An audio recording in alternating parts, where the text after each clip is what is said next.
E aí, seus trouxas, tudo bem? Meu nome é Emerson Silva e esse é o podcast para você deixar de ser trouxa. E como a gente faz isso? Lendo todos os livros de Harry Potter e ouvindo esse podcast onde eu vou comentar cada um dos capítulos de cada um dos livros. Lembrando sempre que você pode fazer na ordem que você quiser.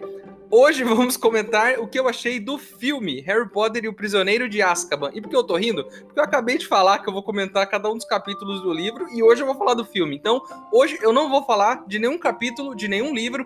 Hoje a gente vai falar sobre o filme Harry Potter e o Prisioneiro de Azkaban. E eu vou te dizer uma coisa, assim como eu disse lá atrás na Câmara Secreta. Quando você vê o filme depois de todo esse tempo, lendo cada um dos capítulos, refletindo sobre cada um deles, formando essa consciência maior do que é essa obra, a experiência é completamente diferente. Então, se eu puder te dar uma dica, assiste o filme antes de ouvir esse episódio, porque vai ser bem legal. Então, sem enrolação, vamos pro episódio de hoje.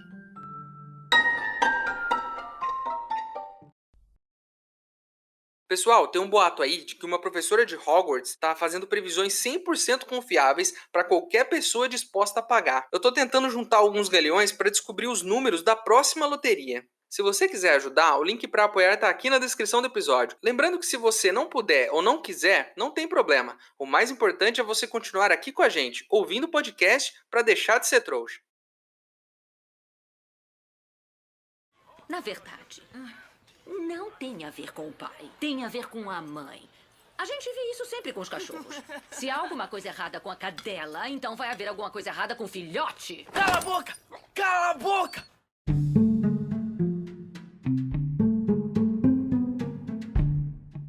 Harry Potter e o Prisioneiro de Azkaban foi lançado em 2004 e foi o primeiro filme da saga que não foi dirigido pelo Chris Columbus.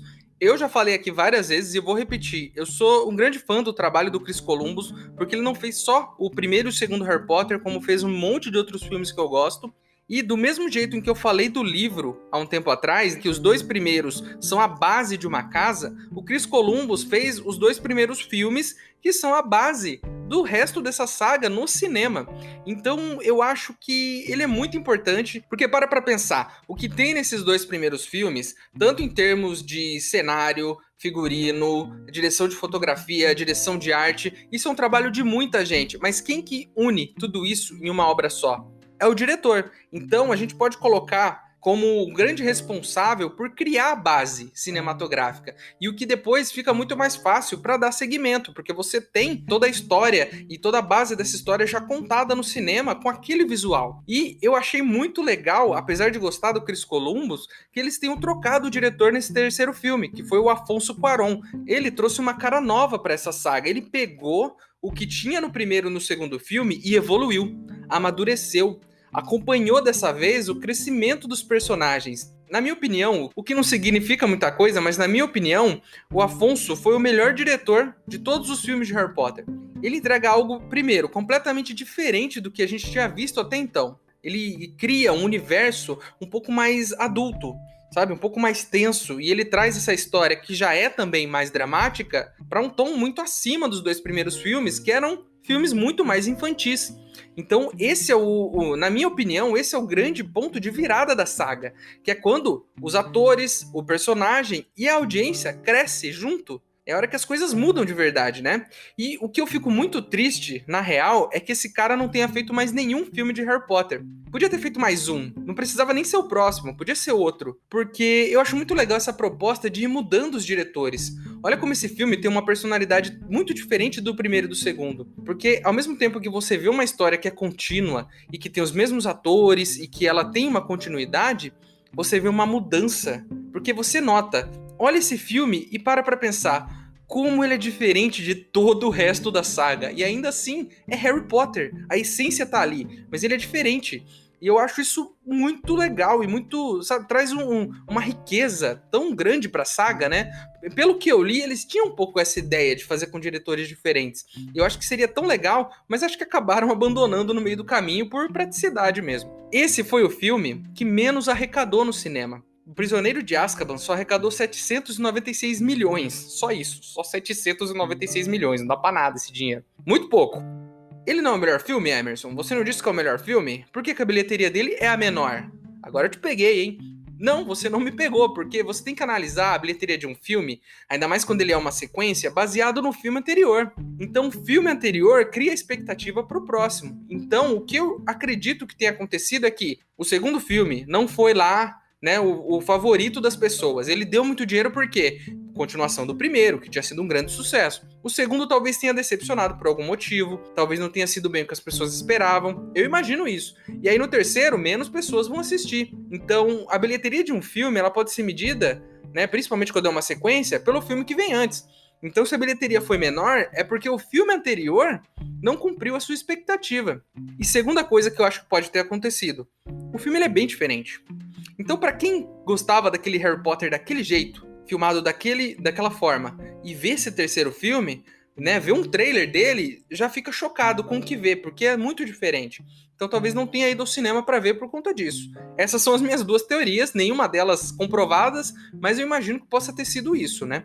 E o que é tão diferente nesse terceiro filme? Ah, aí você vai ter que ouvir o resto do episódio, né? Porque eu vou falar disso muito, muito ainda. O filme foi indicado para 2 Oscars, de melhor trilha sonora, como sempre, do grande John Williams. Eu sou um fã do trabalho desse cara. E aqui eu ressalto, não endeusem pessoas. Eu não acho que ele é um cara incrível, porque eu não conheço ele, eu não sou amigo dele. Mas o trabalho dele como compositor é um grande trabalho. Para pensar em como a trilha é importante, principalmente nesse filme, como ela constrói as cenas, como ela levanta os momentos de drama, como ela traz um momento, né, de tensão, de tristeza. A trilha sonora desse filme é linda, como a de todos os outros. Porque o John Williams fez a trilha sonora do primeiro, do segundo e do terceiro. A partir daí, mesmo que outro compositor pegue, ele precisa trabalhar baseado nessa primeira, né? Nessa primeira trilha sonora. Tanto que até o tema do filme, né? O tema da Edviges, que é o tema principal da saga Harry Potter, pô, até hoje, você ouve isso, cara, você lembra de Harry Potter. Isso é um trabalho, assim, um trabalho de gênio, cara.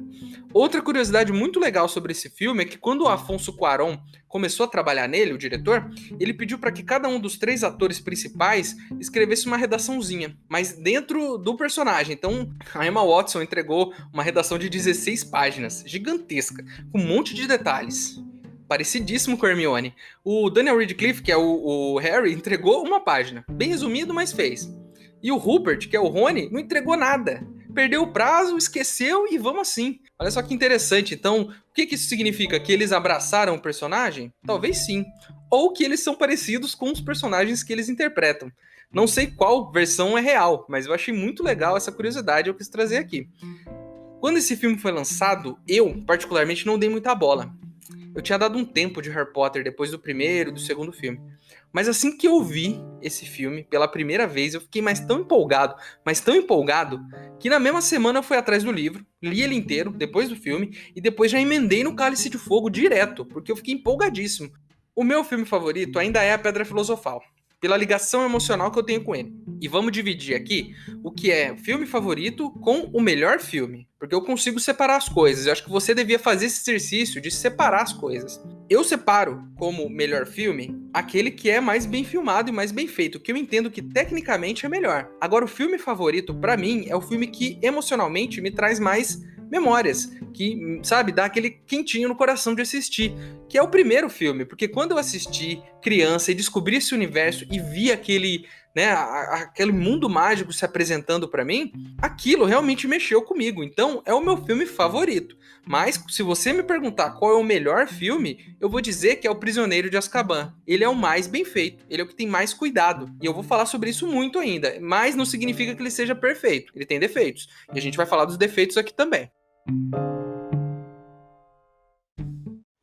Ele não é uma beleza? Cumprimentem o Bicuço.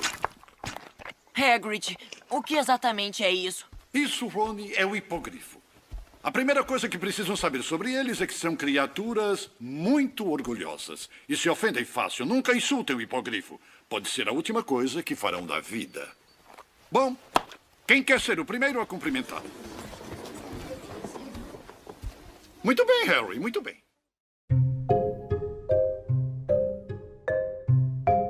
Nesse bloco eu vou falar um pouquinho sobre as coisas que eu não gostei tanto assim nesse filme. E eu sempre bato nessa tecla. Isso não quer dizer que eu achei o filme ruim ou que esses probleminhas estragam a obra, mas o que eu acho é que a gente tem que ser sempre crítico com o que a gente assiste. Entender que nenhuma obra tá livre dessa crítica. Nada é perfeito e até porque, né, perfeição é uma coisa meio particular de cada um. Eu adoro esse filme, ele é o melhor de todos, mas eu tenho algumas ressalvas. Então vamos lá. Primeira coisa, esse filme começa todo errado.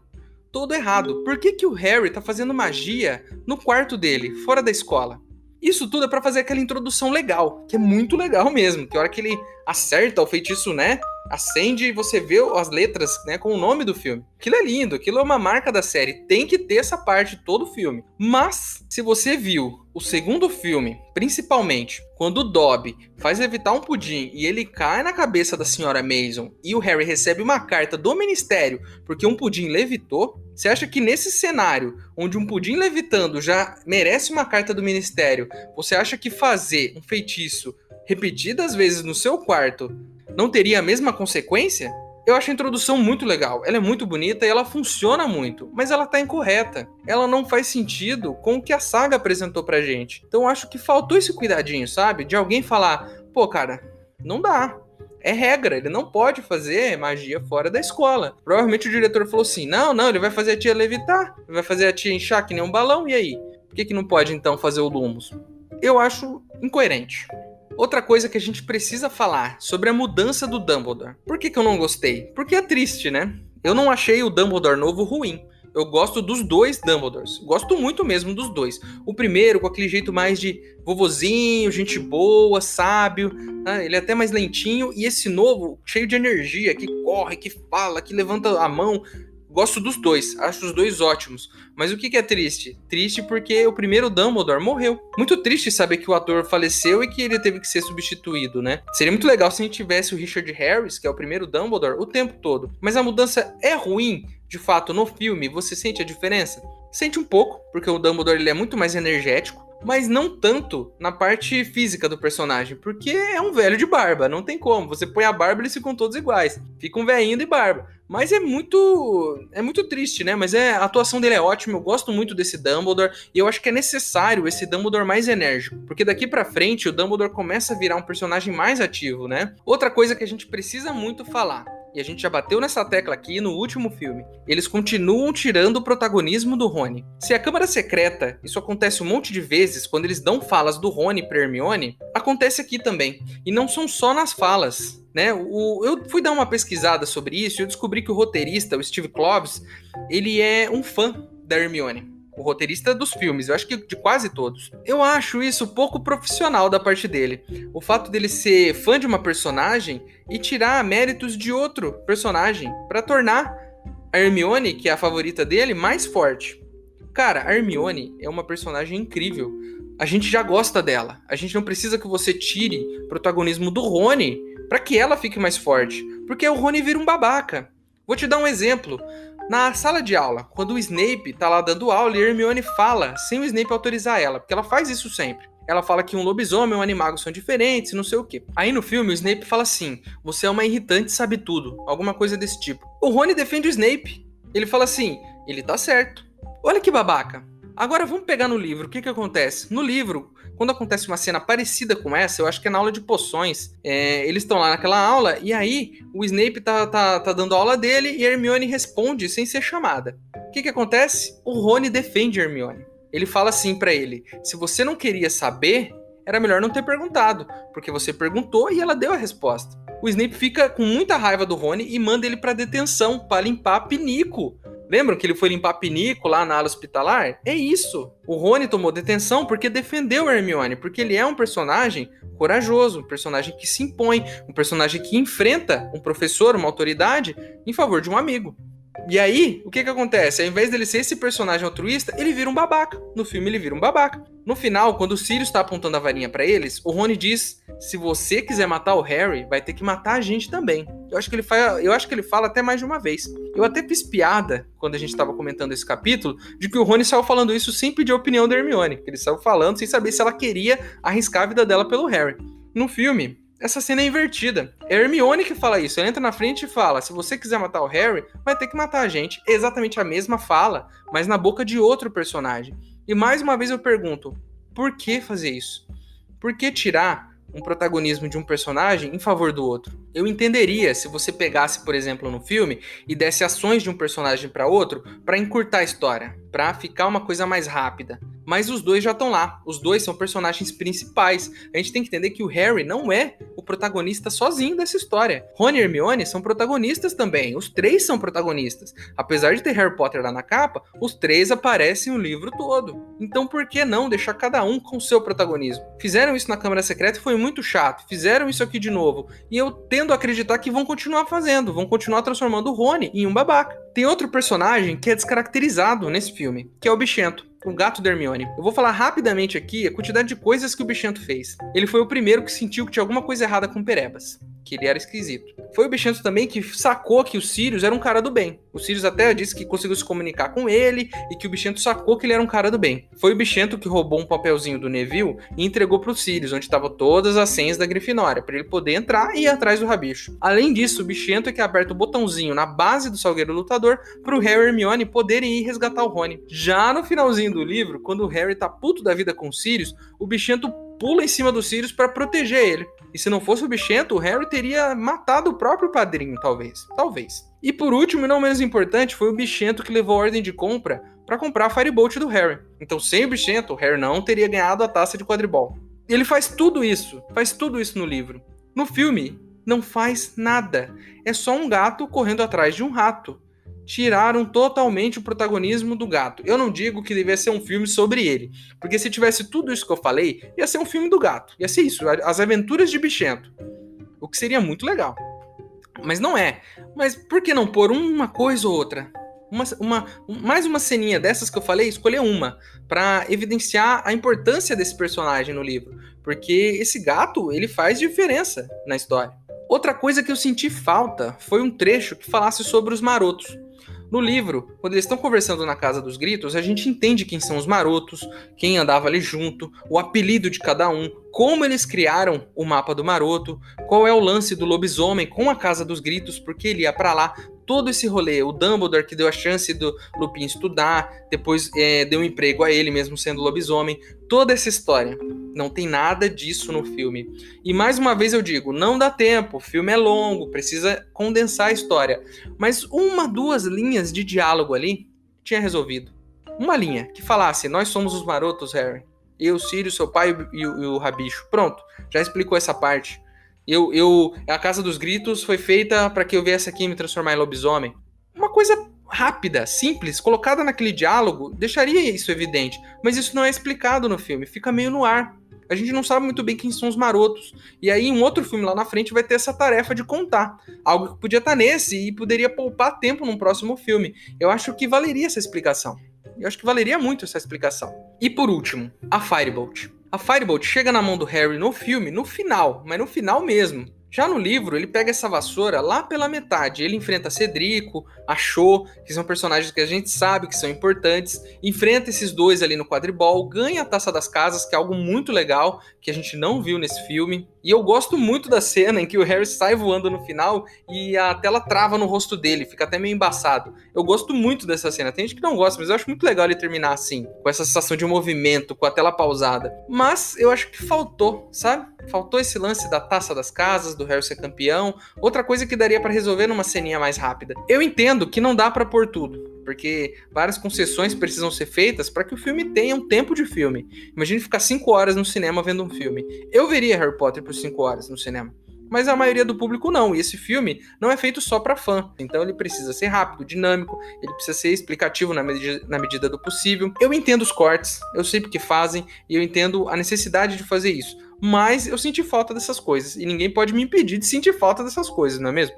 Por isso que eu bato sempre nessa tecla aqui. Harry Potter daria uma excelente série.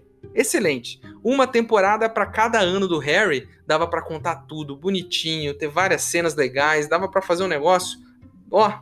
O tempo, ele pode ser seu amigo ou seu inimigo, né? Você pode tanto fazer uma série incrível, muito boa, cheia de detalhes, como você pode fazer uma tremenda de uma porcaria que vai durar aí 7 temporadas no mínimo, né?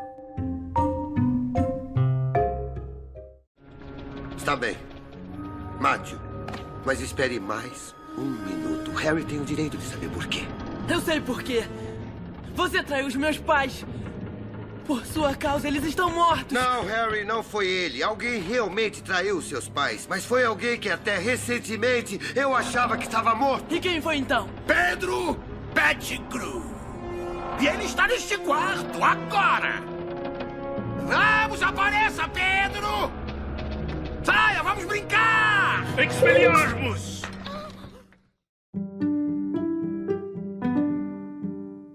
Nesse bloco, eu vou falar sobre as coisas que eu mais gostei nesse filme. Primeira coisa que eu gostei muito, a tia Guida inflando. Essa cena toda, não só a tia Guida inflar, mas a comédia que tem nessa cena, todos os detalhes, os cortes de câmera, o colar dela estourando, né, os botões da camisa voando e batendo no rosto do Duda, a TV tocando uma música ridícula de fundo, o tio Walter segurando nela e o cachorro pendurado na perna dele, todos esses cortes, todas essas transições, essa cena é muito boa.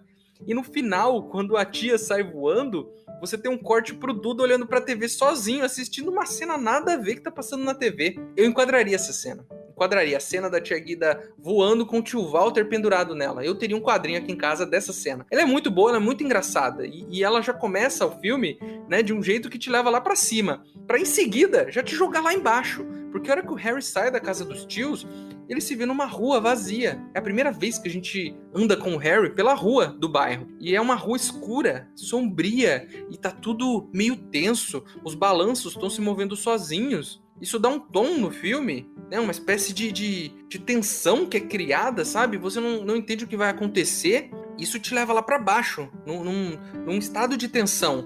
Pra logo em seguida ser quebrado. Isso é logo quebrado com a chegada do Noite Bus. O Noite Bus é mais uma entrada de comédia nesse filme. Porque a hora que ele chega, toda a interação do Harry com o cobrador do ônibus, se é que a gente pode chamar ele assim, o Ernesto dirigindo, o ônibus passando pelo meio da cidade, aquela cabecinha dissecada falando com o motorista, com o Ernesto, a hora que o ônibus freia e o Harry bate o rosto no vidro. Essa comédia toda, ela é muito legal, cara, e ela dá um tom, sabe? Quando o ônibus quase mata uma senhorinha que tá atravessando a rua, ou aquela cabecinha dissecada falando, aquilo é meio bizarro, mas é tão legal, né? É tão... Cara, cria um clima tão diferente que a gente não tinha visto até aqui, né? Esse humor frenético, esse humor acelerado. Outra coisa que eu gostei muito, a primeira cena com dementadores. Quando eles estão no trem e o trem para, e aí as janelas começam a congelar. E aí você vê o vulto de um dementador passando pelos corredores. Ele abre a porta com aqueles dedos sinistros dele. Então, caramba, que clima é esse, né, cara? Que criatura aterrorizante, fica tudo gelado. Começa a sair aquele vaporzinho da boca dos personagens. E você fica tenso, cara. E esse bicho entra e começa a sugar o Harry, sabe? Sugar a energia dele ali. Cara, que cena tensa. E ela é tão legal, cara. Ela é tão bem construída. Desde o início, com o trem passando pela chuva, né? O professor ali jogado num canto, as janelas congelando. E já em seguida a gente tem outra cena de comédia, que é o Coral de Sapos, que eu adorei o Coral de Sapos. Isso é maravilhoso. Eu quero ver esse Coral de Sapos todo ano agora. Eu quero um CD com músicas do Coral de Sapos de Hogwarts. Porque é maravilhosa essa cena. E eu já vi essa cena repetidas vezes para ver o que cada sapinho faz durante a música. Porque cada um tem uma reação. Tem um sapinho que balança a cabeça, tem um que tá mais puto, tem um que coacha meio errado. Dá pra fazer uma tese só sobre essa cena. Eu quero falar um pouquinho agora aqui sobre as transições das cenas. E isso é tão legal, isso dá um dinamismo tão grande para esse filme e dá tanta vida para todo o cenário ao redor do castelo e de tudo que faz parte desse filme. Presta atenção quando você assistir nessas pequenas transições. Por exemplo, tem uma transição em que o Dementador passa perto de umas flores e elas congelam. Isso dá aquele tema, né? Aquele tema de que a gente tá numa época meio tensa. Tem uma outra cena de um passarinho que sai voando pelo castelo, passa pela ponte e vai até o Salgueiro Lutador. E ele é acertado pelo Salgueiro Lutador. E olha só que legal. Você acompanhando esse passarinho, você tem um vislumbre do castelo. Você vai vendo qual é o caminho que os alunos fazem dentro do castelo. E logo depois ele chega até o Salgueiro, que é um personagem importante desse livro. Primavera, outono, inverno, todas essas transições, tem o Salgueiro também. No inverno ele tá cheio de neve, ele se balança. No outono as folhas caem todas de uma vez. Na primavera é justamente essa parte do passarinho. Olha só como ele vai fazendo a transição de uma cena para outra, vai te contando que o tempo está passando de uma forma muito simples, te mostra que o tempo está passando, e ele vai fazendo isso usando personagens importantes. Então o Salgueiro vai aparecendo o filme todo, até que no final a gente entende que ele tem uma importância.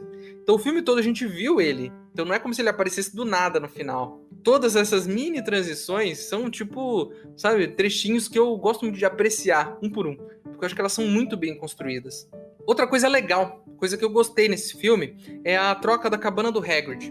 No primeiro e segundo, a cabana do Hagrid ficava num lugar plano, um lugar planinho, bonitinho. Agora fica lá, depois de uma escadona. Antes dessa escada tem um círculo de pedras.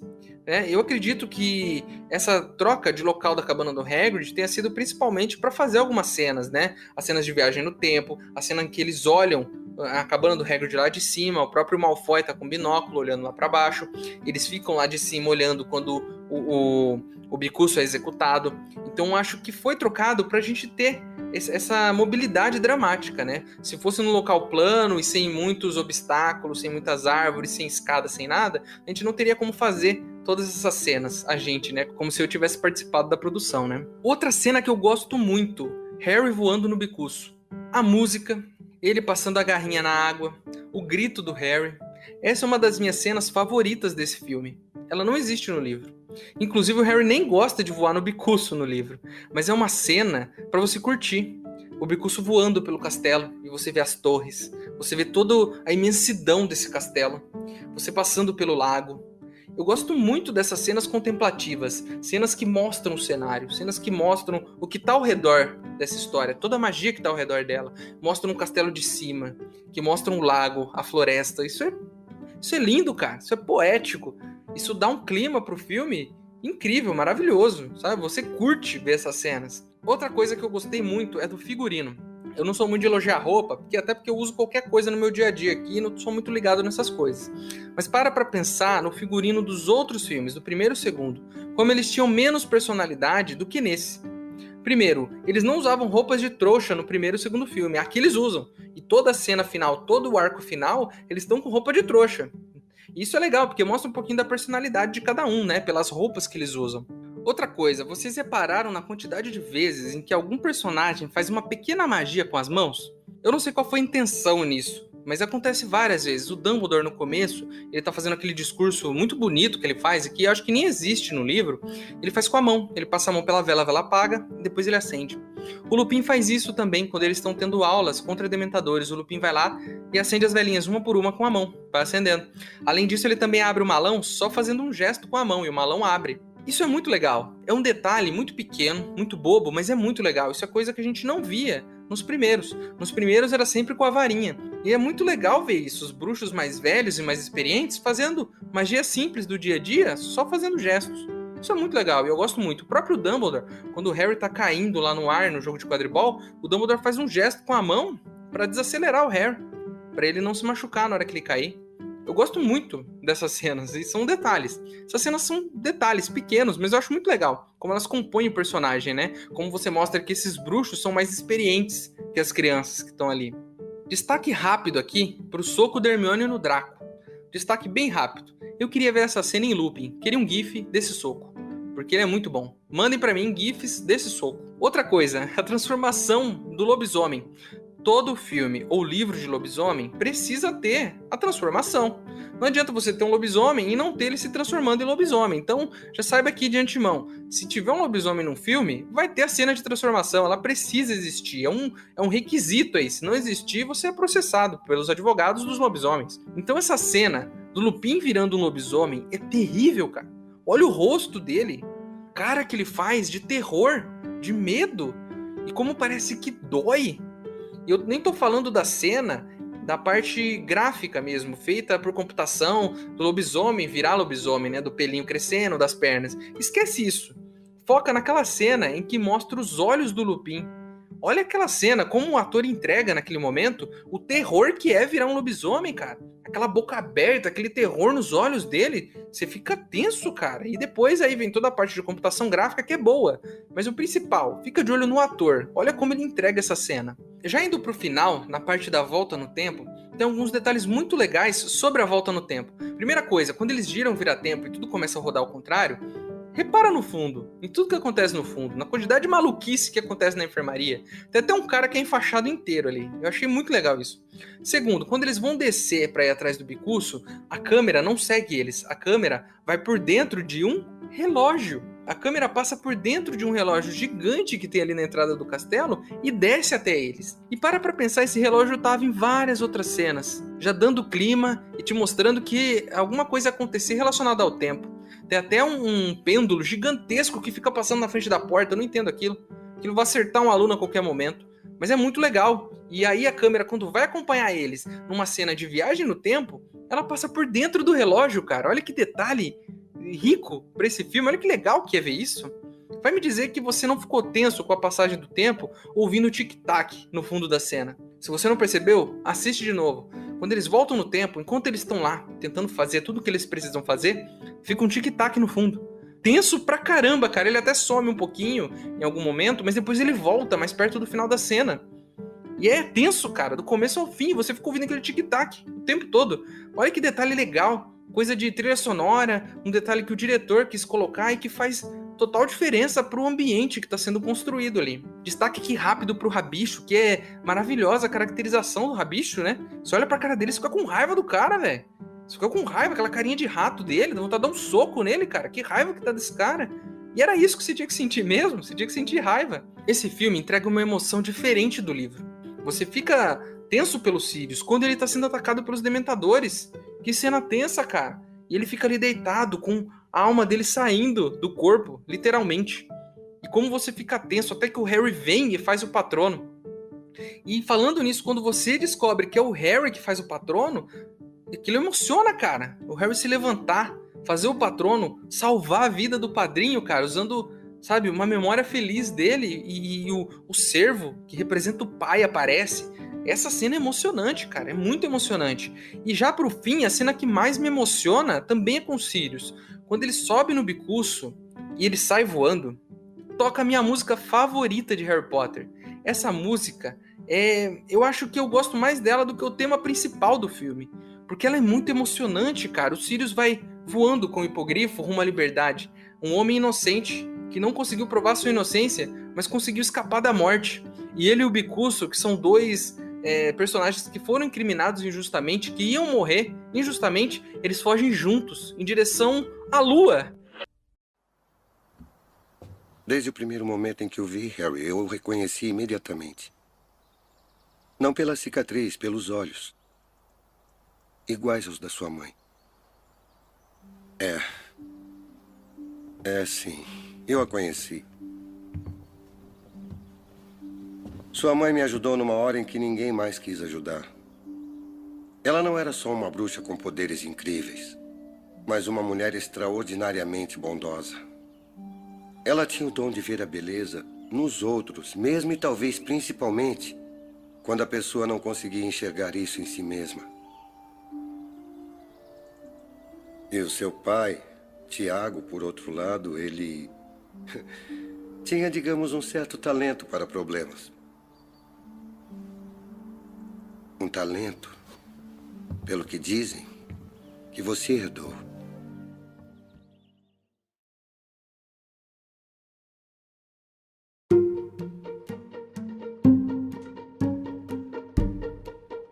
Então é isso, meus queridos. Terminamos, enfim, tudo relacionado a Harry Potter e o Prisioneiro de Azkaban. Falamos de cada capítulo, falamos do livro de forma geral no último episódio, e nesse a gente fechou falando do filme. E foi muito legal, foi muito divertido fazer isso junto aqui com vocês, ler os comentários de vocês, receber os e-mails, poder interagir, poder falar sobre esse livro que é muito bom, poder falar sobre cada detalhe dele. Isso é muito legal, isso é muito divertido e isso é bom pra mim. Eu sei que vocês gostam do podcast do outro lado, mas gravar pra mim também é divertido e é terapêutico. É incrível poder revisitar essa obra e poder falar aqui o que eu achei sobre ela e compartilhar isso com vocês. A capa do episódio de hoje é o pôster do filme. E se você não gostou de alguma coisa que eu disse, tem algo para acrescentar, tem alguma informação que eu deixei de dizer, o nosso e-mail é emaildostrouxas@gmail.com. Ele tá aqui na descrição. Manda o seu e-mail para mim, que se eu gostar, eu vou ler ele aqui. Se você quiser me seguir nas redes sociais, aqui na descrição do episódio tem o meu usuário do TikTok e do Instagram. Pode me seguir lá, que eu falo de um monte de outras coisas também, além de Harry Potter. Certo? No próximo episódio a gente começa a falar então sobre o Cálice de Fogo. E eu estou muito ansioso para isso e muito empolgado ao mesmo tempo, porque é o meu livro favorito de Harry Potter, então estou com uma empolgação lá em cima para falar, do que pode ser ruim, mas pode ser muito bom também.